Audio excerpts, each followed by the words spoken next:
started a big gold rush. And I was later told that if I hadn't have done that, my baby would be dead.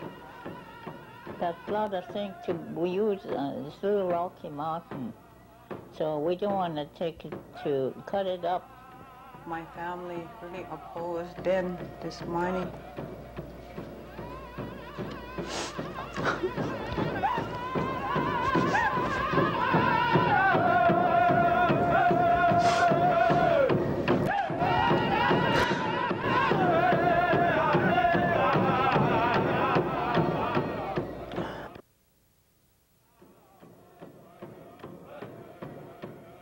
Located in north-central Montana, Fort Belknap Reservation has been the permanent home to the Assiniboine and Gros Ventre tribes since 1889.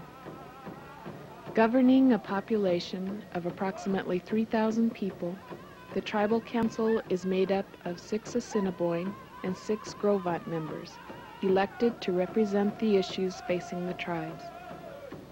A recurring theme within the Tribal Council is a controversy surrounding gold.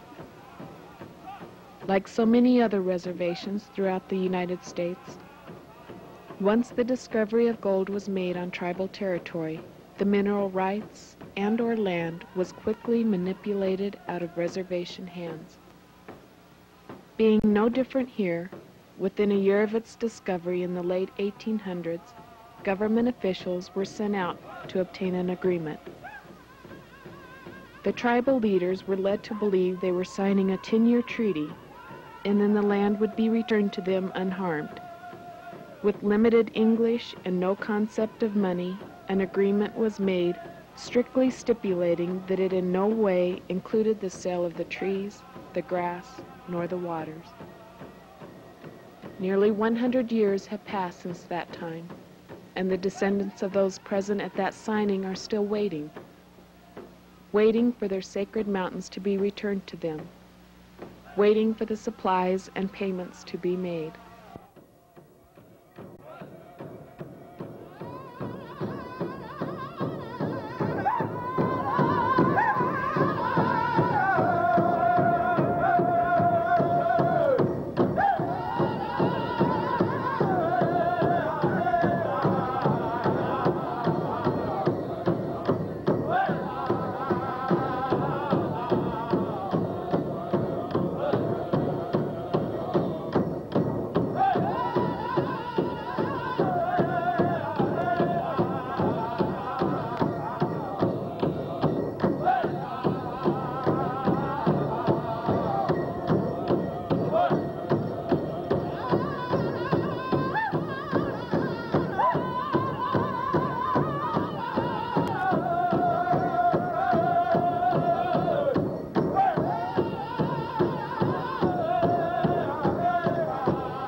As you travel eastward from the Rocky Mountain front in north-central Montana, you encounter several small ranges of mountains rising like islands out of the flat plains.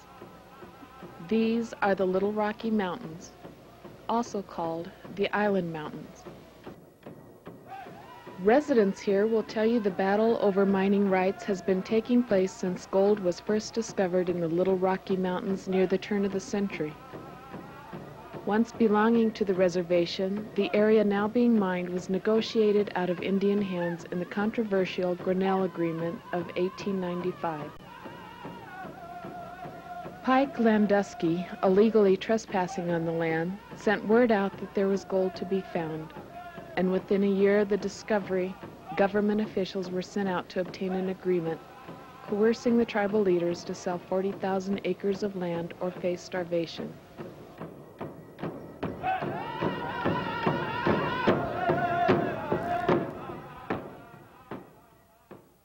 And he discovered the gold up there and started a big gold rush. And people came in from all over. And that was when they forced us to give up these mountains. Telling us that they would take our rations away, telling us that they would not help us if we did not forfeit our mountains to them, certain areas. So the old-timers did that. They gave them certain areas of the mountains up there in return to be fed rations like beef, cheese, hardtack crackers. They said if we didn't give them areas of the mountains where they wanted, they would close all that and not give us anything. So in a way, they just kind of tricked us into giving them these mountains of what we did give them.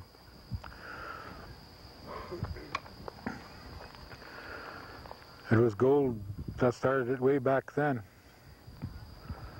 And it is gold yet today that they're digging up there that is putting us in danger of being poisoned by cyanide and heavy metals.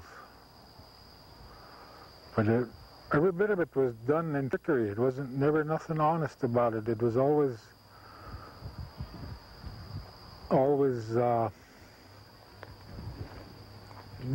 done in a cunning way. It was always like they took the rest of the United States away from us. It was all done in that same way. There was nothing never legal about it, and they never really cared. As long as they got it any way that they can. Only 6 miles from the mine is the town of Hays.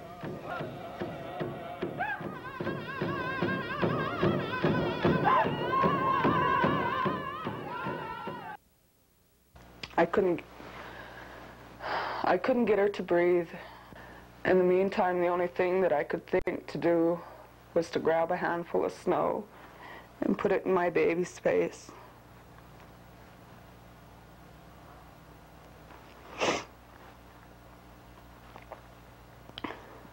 And the snow shocked her into taking a deep breath of air. And I was later told that if I hadn't have done that, my baby would be dead.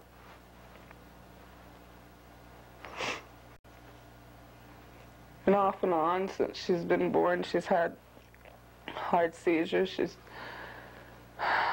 She's stopped breathing. I've taken her to the doctors, to neurologists, and they told me that, at first they told me that the left side of her brain wasn't growing. And it was 6 weeks later I had to take her back because her seizures were getting increasingly worse. So I took her back to Helena, and they told me that she had atrophy. And that's shrinkage of the brain. And they told me they didn't know what was causing it. They've done every possible test that they could do that might cause it, and they've all come back negative. And my firm belief is that it's the mind that's doing this to my daughter.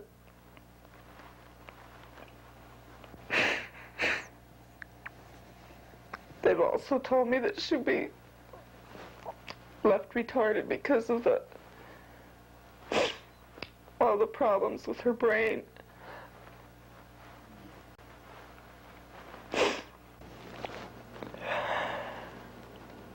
To this day, it scares me.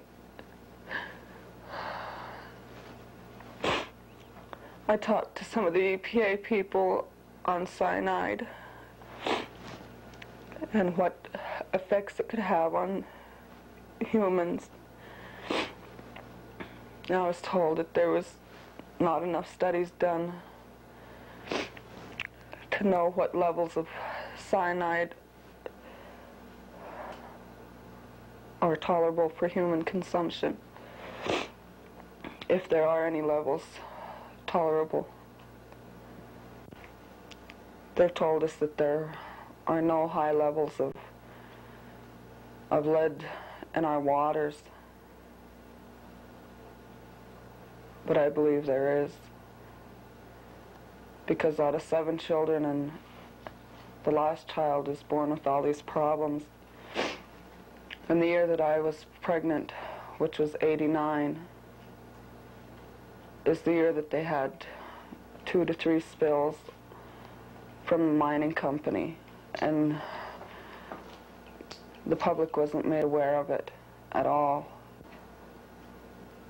Just from what I could see living here all of my life, there's been an increase in heart problems, strokes, stillbirths, miscarriages, people losing their hair for no apparent reason, children having seizures for no reason.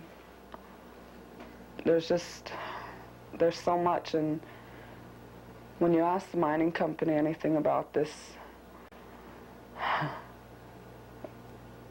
they won't tell us what's happening.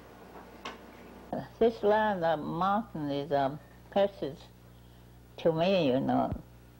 We get everything out of it, dry wood, and use it for wood in the winter time. They bring it and cut it, and it's for the winter. So that's a lot of things we use this little rocky mountain. So we don't want to take it to cut it up. Just leave it like that. It's the way it is. We don't want no mine there. So just keep it like that. December 7th, 1940, war was declared. And all us Indians here that was in the army, they shipped us overseas. And there was a lot of them guys that never came back from over there. This country around here was all in the Indian country at one time. And yet we had to go over there and fight for this land. And the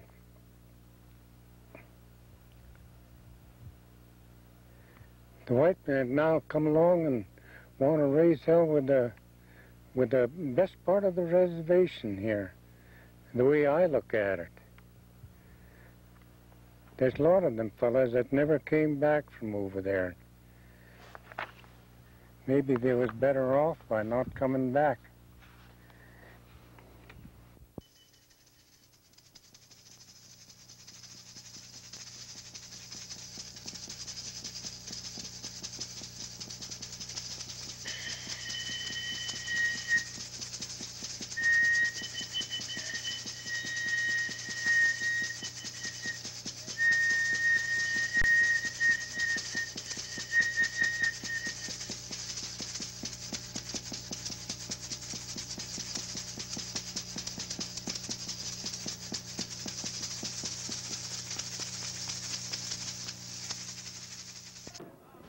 The Zortman Mining Company in their Landusky mine is cutting away approximately 17,400 acres of the Little Rockies in their search for gold. This brings to mind one of the major differences in mentality between Native American respect of the land and the greed of private industry's quest for personal gain at the expense of environmental damage that is irreversible. On one side of this mountain you'll find ceremonial healings, fasting, and sundancing taking place. The other side is stripping the land using dynamite and lethal poisons that are killing the wildlife and leaving the land barren.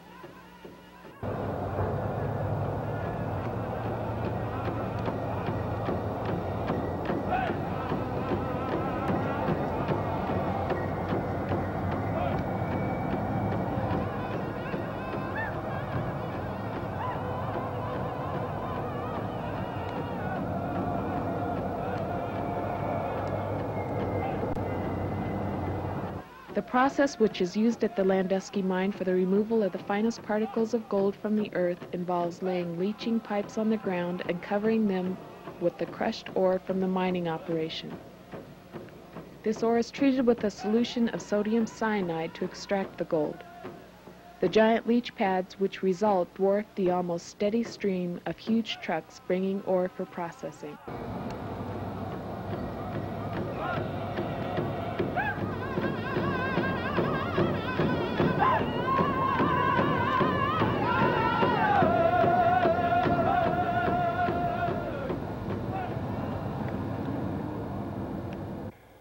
The tailings you see there ran down from up the creek.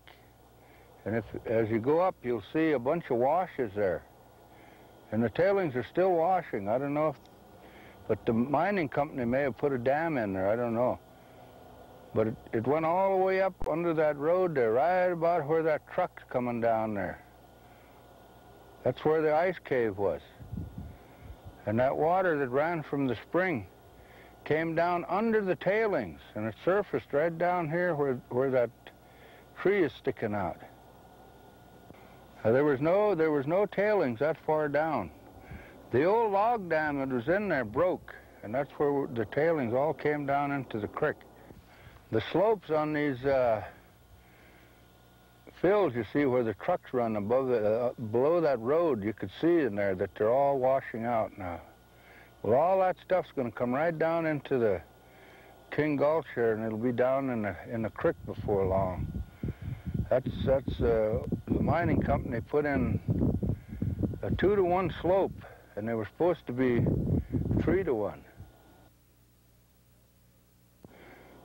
The spring surfaced right there that fed this King Springs or King Gulch here. There was quite a head of water came out of there. We used to catch fish, get medicines and everything along this little valley here. But we can't do that anymore because that whole bottom is tailings. And from here it runs all the way down into the town side of Hayes and beyond. The tailings, they've reached that far now. Every year there's with a runoff, there's a new bunch of tailings that go down the creek. Filled in all the beaver dams, killed all the fish. I don't know if there's even any deer that live in here much yet. I kind of doubt it. A lot of fish up there, man. That little yellow moss there, I don't know. Yeah, you can just see the difference. Yeah. Moss is dying on one side and still green on the other side. And people from the agency don't notice that.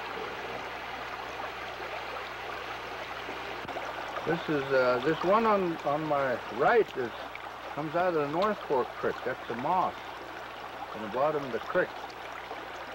And it's nice and green. It's good fresh water. And my left hand comes out of People's Creek, Little People's Creek. And that moss is all dead. It's just yellow. There's no color to it. The noticeable effect of I call it the algae growth. Algae growth is a living organism. Normally it's green. A dead algae growth will turn a brown or a gold or black. So what we're seeing, what we could be seeing at this point in time, is the result of the cyanide-laced tailings that are in here that's killing the algae. That at this point, a year ago, we told the tribe that we were interested in the health aspect, well water only. Perhaps they should get the Montana Fish and Game to find out what happened to the fish. And also they could tell you what happened to the algae.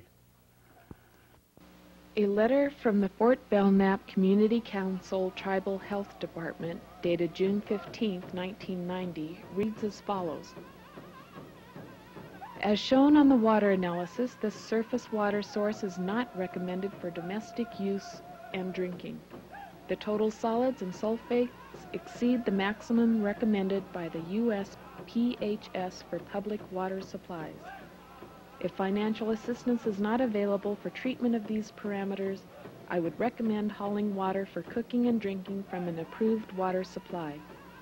If treatment is not feasible and there are no other sources of water that are approved and potable, then a pH cistern and water hauling tank may be the best alternative. Please do not hesitate to make inquiries to myself or the Tribal Housing Authority if you need further assistance. Sincerely, John Holland, Acting Tribal Sanitarian.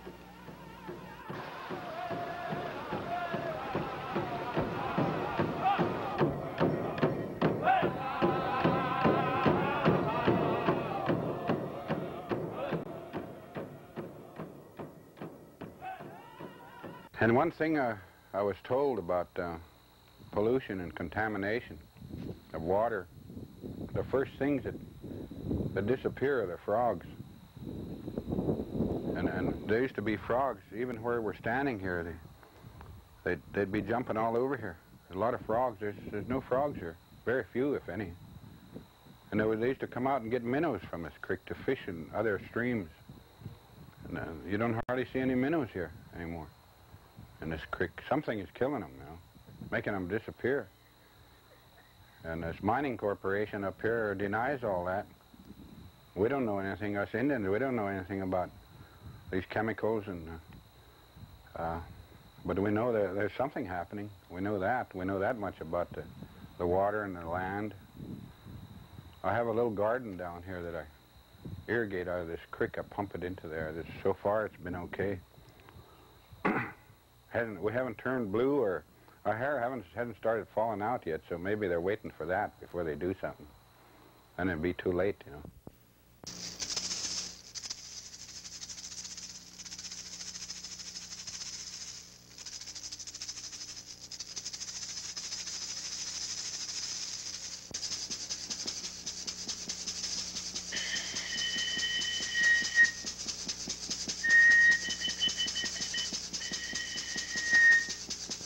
As I think of all the teachings my mother and father have taught me concerning the sacred objects and areas,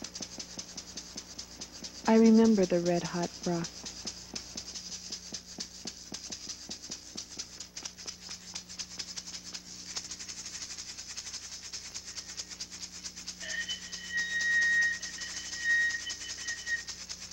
The sacred sweat lodge.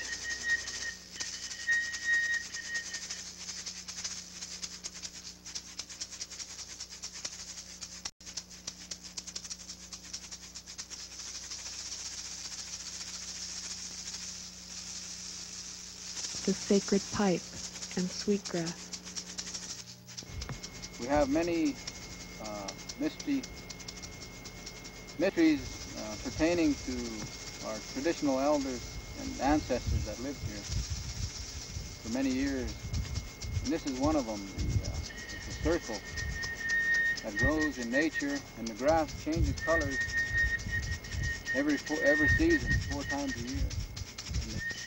Here we have some of the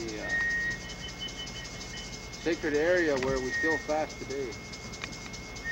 These cloth hanging in these trees are offerings, spiritual offerings on behalf of the sacrifice of fasting without food or water for 4 days.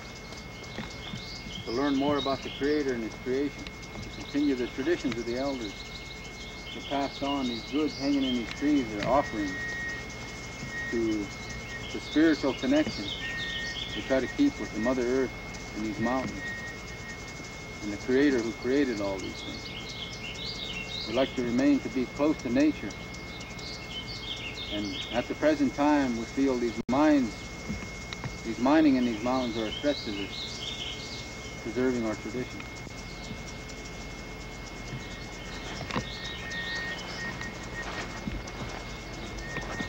Right here we have where there was a lodge put up. We call it a fasting lodge.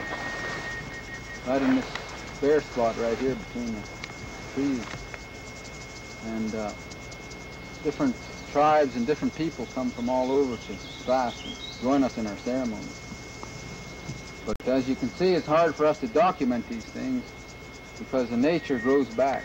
A lot of times we don't leave evidence of anything to document, but the nature grows back and takes over.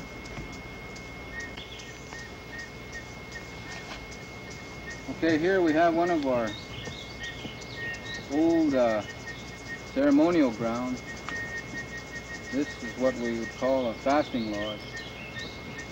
And some of us that are on Loud Thunder, we fasted here for 4 days.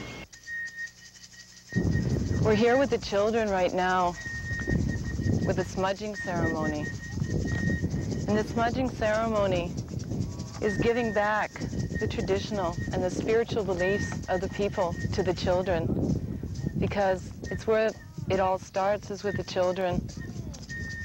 And this smudging ceremony is a way to cleanse and prepare your body and heart and spirit for the Creator, so you can become one.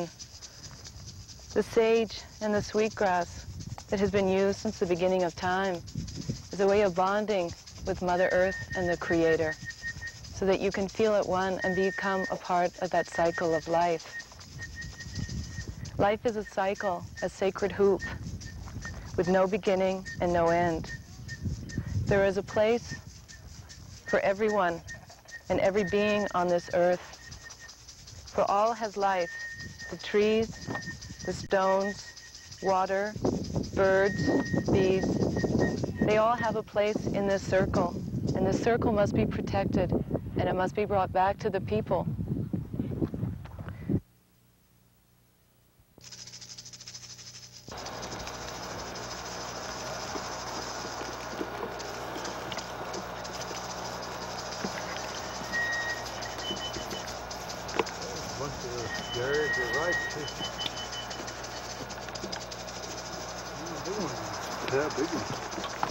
Well, this mountain we're sitting on here is called Eagle Child. It was named after an old Gros Ventre man that came up here to fast. And there's still evidence of the people still use it as a fasting mountain. It's probably about 2.5 miles, 3 miles from the mine, the new mine. So we have a lot of interference, and this is the only place on the west end of the Little Rockies that the Indian people can come and fast on yet. Way back when Eagle Child was alive, our old elders used to come up here to fast. All through these mountains, the Indians used all the big peaks like this one is to fast on, but this is the last one that's left especially for the Gros Ventre people on the west side here, west end of the Little Rockies.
The spiritual messages my ancestors received and placed on stone in caves.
I remember.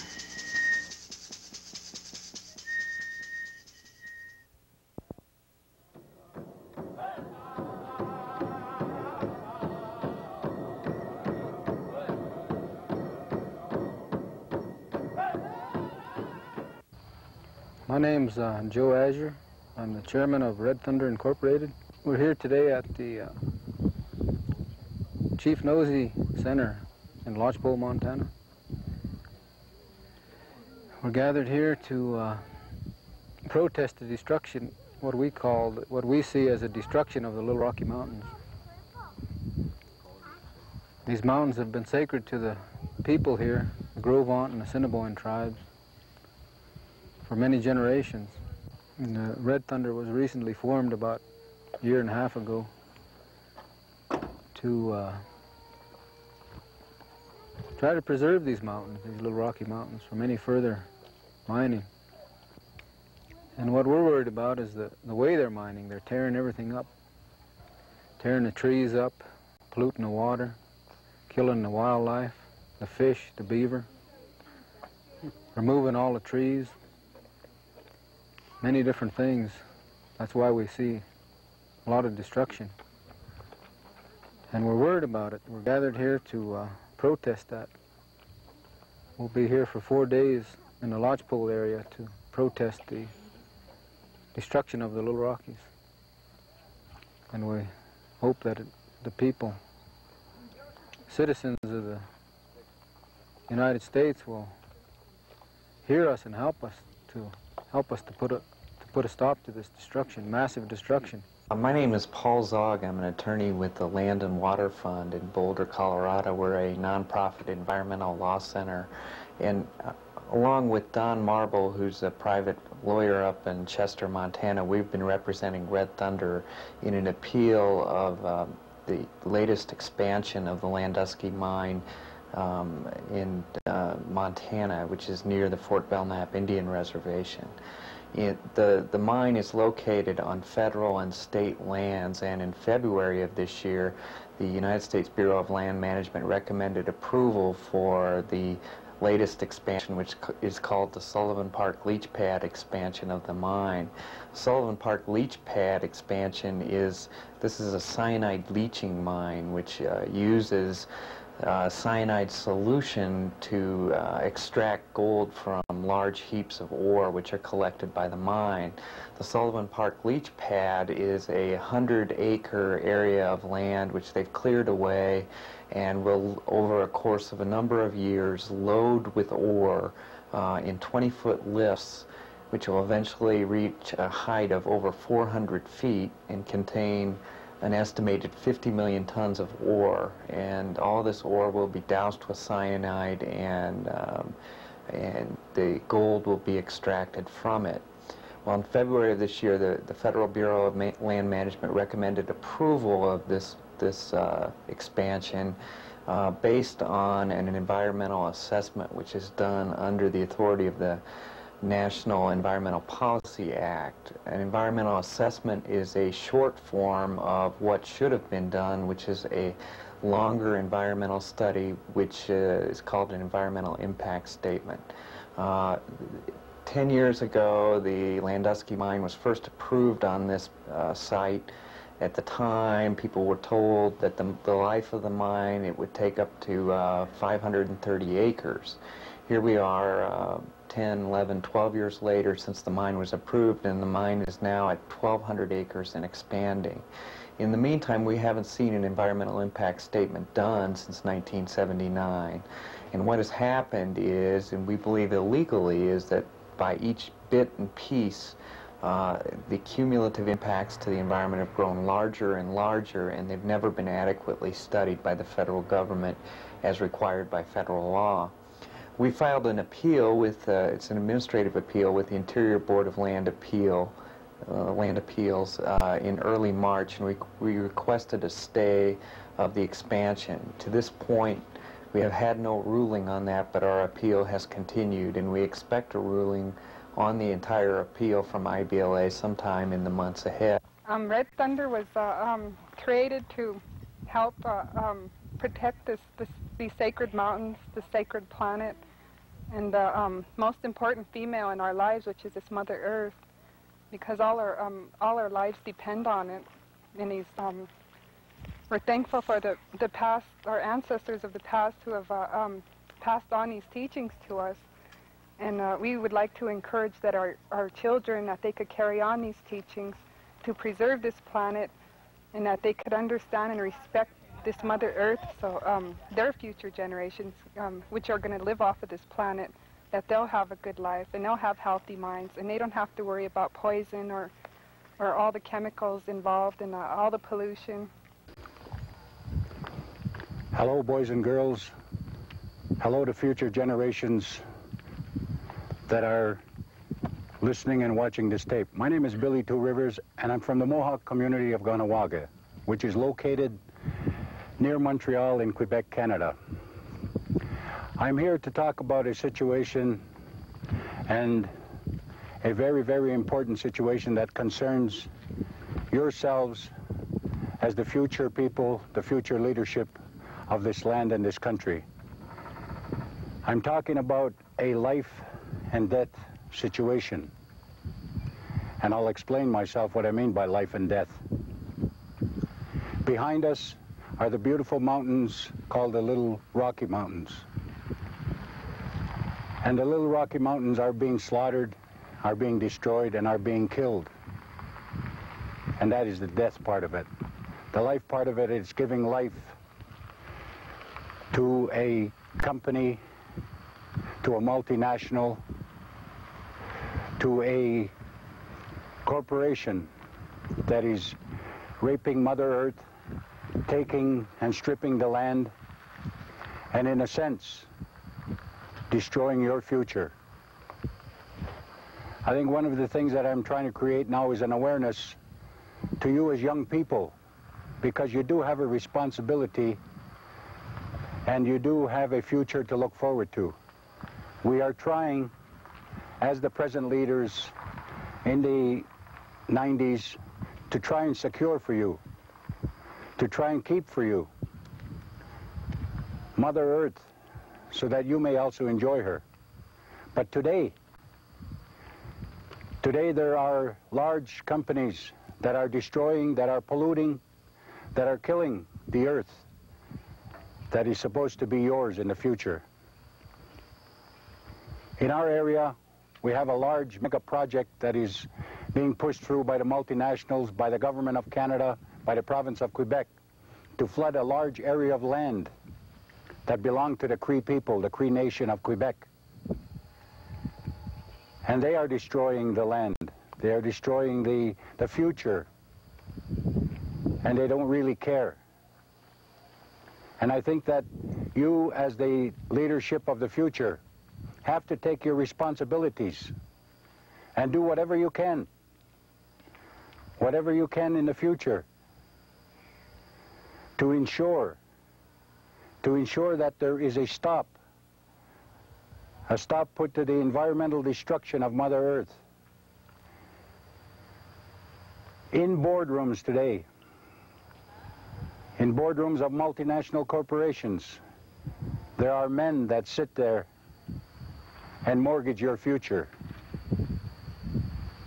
Find out who these men are and question them about their right to destroy your future, your land, and your heritage.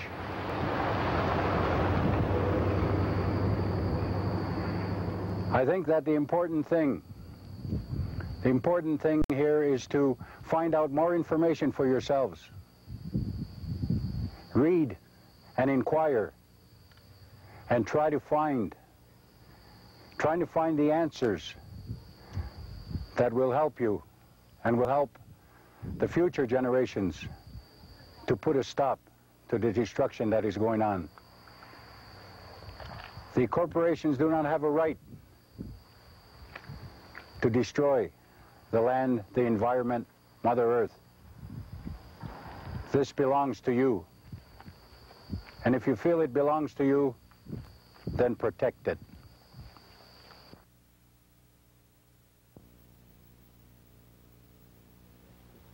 My name is Jackie Bisley, and I came out from New York City to the Fort Belknap Indian Reservation to show my solidarity with the women and children of what they're going through here.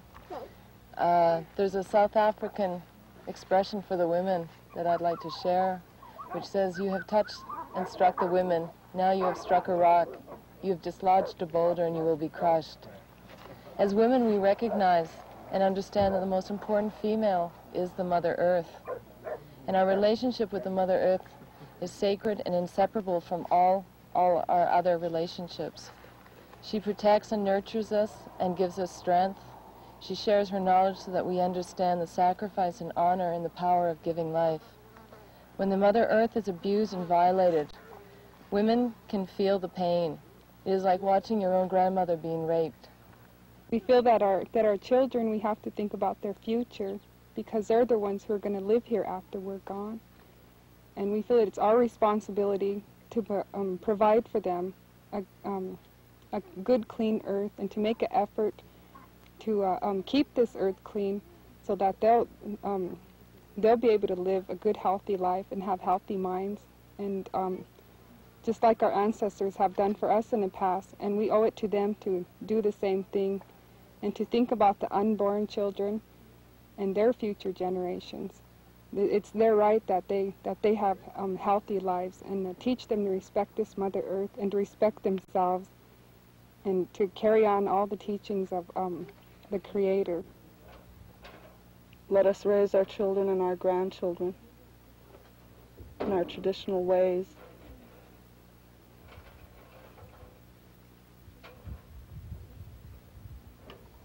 Don't kill what we have had all our lives. Don't make us move.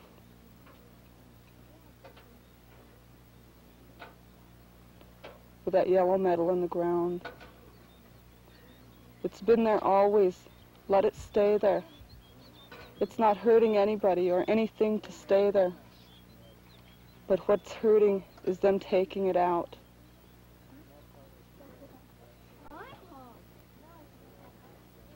They're killing what we've always lived for, what we've prayed for, that our people will come back to the traditional ways. And they're killing that. I came back to my traditional ways.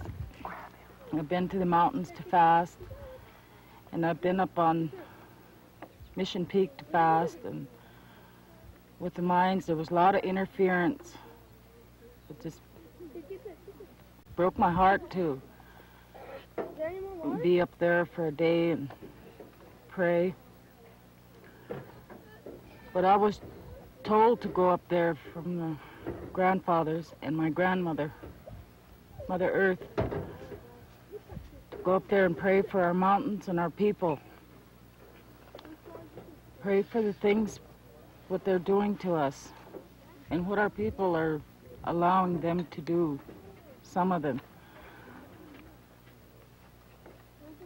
I just hope that our people will come to their traditional Indian way and try to help our mountains, to preserve them, to save them.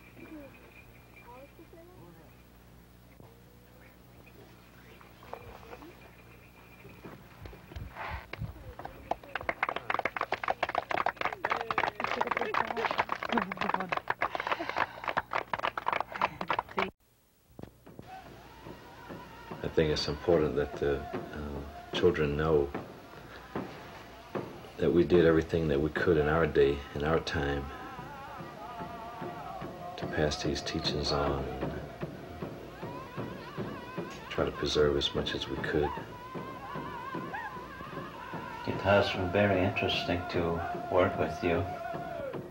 Indian spirituality and teachings are not necessarily religion itself. It is way of life. The system is for all of the plant life, all of the animal life since the beginning of time. The Indians were the original instructions. They were told to respect the environment, which they did. In the last 500 years,